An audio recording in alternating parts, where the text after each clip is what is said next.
ট্রেনে আসো বাবা আসো আমরা ভিডিও করছি আসো আমার কেক খাওয়া হয়নি বলো গাইস এই যে গাইস দিকে দিকে ঘুরো এই যে আমার ছোট্ট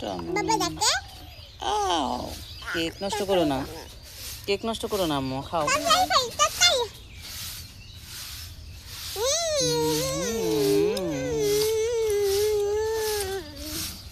বলো গাইস বলো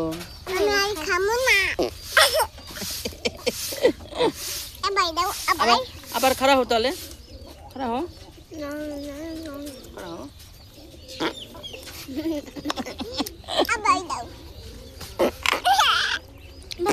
তুমি খাও আমি আর ভিডিও কম না আমি এটা খাবো না আচ্ছা যাও ঘরে যাও আমি খাম্বা এটা পড়ে যাবে থো এখানে পরে নিয়ে যাও আমার ফুড দাও আবার